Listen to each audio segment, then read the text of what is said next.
que dentro de alguns anos nós teremos muito mais crianças já falando português, ou se produzindo mais, do que qualquer outro esforço que a gente fizer. O problema é que a televisão não chega a todo o território. Sim, é verdade. Eu passei Mas numa aldeia que nem sequer rádio. Mas não precisa ser direto, né? Só tinha 1 hora de rádio. Mas hoje em dia você passa a ter um monitor, podendo ter o vídeo, coisa, né? Quer dizer, um sistema que se fizesse, e qualquer projeto pode conter um sistema como esse, né? É uma maneira até mesmo de dar uma forma de entretenimento extremamente boa para as crianças do país através desses. Isso é uma coisa que se pensar, está pensado também, né? Então, enfim, essa que eu tinha. Agora, se me permite, estou incomodado com uma coisa que veio do início. É com relação à questão do comércio, que eu tinha mencionado. Longe de mim contrariar o Padre Antônio Vieira, porque eu tenho uma ligação profunda. Embora nesse caso eu contraria um pouco, porque no tempo do Vieira realmente devia ser assim. Mas hoje em dia, eu não acredito que seja mais assim. A competição é tão forte, não é? Entre os produtos, entre os países, das coisas todas, que eu acho que dificilmente se compra um produto de um país, está compreendendo, sem antes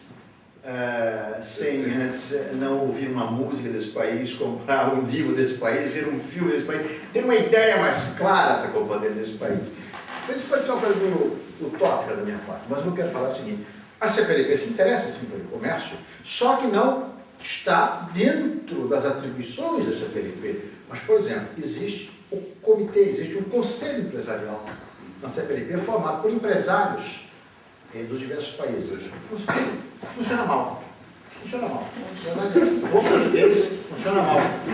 Agora estamos tentando recuperar um pouco. Mas é por causa por quê? Por causa das dificuldades todas. Quer dizer, o presidente do conselho é rotativo também. Quando estava lá o Rubem Barbosa lá e tal, com aquela animação toda, foi mais ou menos. De repente passou para um senhor lá de Cabo Verde, né? Um pequeno empresário de Cabo Verde. Quer dizer, então já fica mais difícil para ele e tal, organizar a coisa. Então o conselho, de repente, que foi criado em 2004, se não me engano, mas agora estão tentando recuperar tudo isso. Mas eu quero dizer o seguinte, que o conselho empresarial, ele não é essencial para aumentar necessariamente o comércio, ele não é essencial para a lusofonia. O comércio virá necessariamente independentemente do conselho, isso Nós, por geração espontânea. E pela aproximação, quanto mais nos aproximarmos, não é verdade? Quanto mais fizermos cumprir essas outras áreas, quanto melhor atuarmos nessas outras áreas, mais seguramente a coisa se aproximará, as coisas se aproximarão do ponto de vista comercial também. Eu queria, embaixador, primeiro, enfim, repetir aqui os nossos cumprimentos aos palestrantes, cada um no seu estilo foram muito importantes. Mas, em relação ao embaixador, uma pequena correção. Não foi o Darcy, nem o Agostinho, eles não criaram o Instituto de Estudos Afroasiáticos. Eles criaram o Instituto Brasileiro de Estudos Portugueses, na Universidade de Brasília. O Instituto, o Afroasiático foi na Universidade da Bahia, que aliás existe até hoje. É isso mesmo. Portanto, lá foi o Instituto Brasileiro de Estudos Portugueses, que foi considerado, aliás, foi muito importante, ao nível de, como dizia o Roberto Pinho, foi o arranjamento da Universidade de Brasília naquela altura, vinha tudo de ideias que saíram. Exatamente. Você tem toda a razão. Eu estive na Bahia com o secretário executivo do CPLP, não atual, nós levamos também na Bahia, ao Brasil, mas o anterior, Luiz Fonseca, tivemos uma longa reunião já exatamente no Instituto de Estudos Afro-Orientais. Isso é uma coisa, mas isso é só um pormenor, digamos, agostiniano. Mas eu queria colocar duas questões. A primeira é a da cooperação Portugal-Brasil no acordo.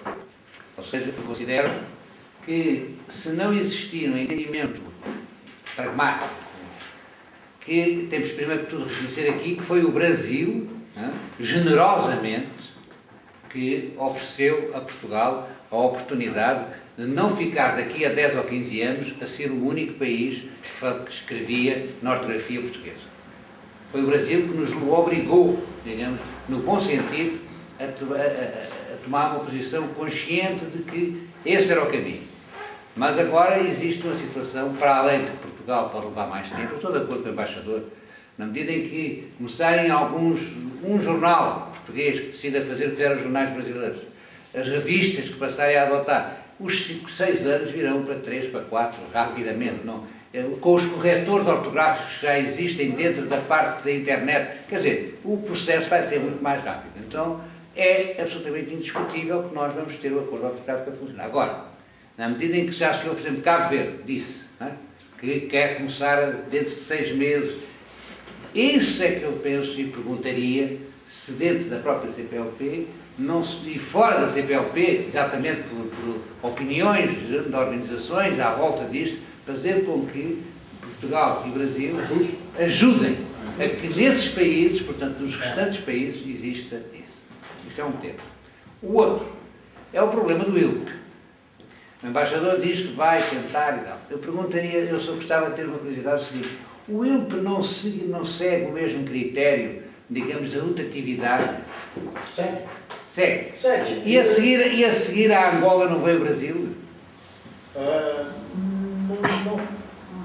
Não sei, não. Porquê? Eu vou ser muito claro nisto.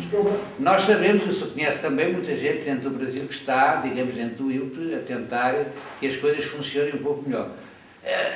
Eu, em termos pragmáticos, acho que antes de lançar esse Observador Internacional, se imediatamente a seguir, que acho que termina ano que vem, não é? O mandato do ano. Não, ela foi reproduzida. Essa senhora, por exemplo, não tenho nada contra ela, por favor. Não. Foi reproduzida, está acompanhando agora. Profissionalmente eu tenho restrições muito sérias, está acompanhando a atuação dela. Agora, ela foi indicada por um país, tá certo? A CPLP só toma decisão por consenso. Consenso, que é uma coisa fundamental, coisa que, portanto, o voto de São Tomé e Príncipe, de Timor-Leste, é exatamente o mesmo poder, está acompanhando o peso do voto do Brasil e de Portugal. Então, isso é uma coisa fundamental dentro da CPLP. Então, essa questão do poder, exacerbar-se o poder dentro da CPLP, isto é freado exatamente por esse tipo de coisa, né? Agora, no tocante a essa questão do ILP, ela foi, como acontece no secretariado, na cimeira determinada, se faz a eleição da pessoa indicada pelo país. E depois, 2 anos depois, se faz a recondução. Mais 2 anos. Então, o que eu estou propondo, eu até já mencionei aqui, mas vou propor, é isso. É que comecemos imediatamente, vamos aprovar uma coisa dessa e comecemos logo, não é? Esse processo. Porque o Conselho de Ministros vai se reunir em julho, que é um dos órgãos da CPLP, que se reúne a cada ano. Os presidentes a cada 2 anos, o Conselho de Ministros de Negócios Estrangeiros a cada ano. Então vai ser agora. O Conselho de Ministros aprovando isso, nós teríamos 1 ano para proceder exatamente a seleção do novo candidato. Aí dentro dessas novas normas. Então com isso nós esperaríamos a conclusão do mandato da atual detentora do cargo. Agora, o fato de ser Brasil depois, continua de repente com o mesmo problema, de repente indica um brasileiro que não tem a capacidade suficiente de fazer a coisa como deve. Então, eu sou mais, não acredito mais numa seleção profissional. Profissionalização do cargo, quer dizer, deixa de ser simplesmente indicar, porque você sabe perfeitamente que de repente pode ser indicação até política. Não é verdade? Quer dizer, então, fulano, presidente, mas se nós tivéssemos, indicado. desculpa, embaixador, mas se nós tivéssemos um Gilvão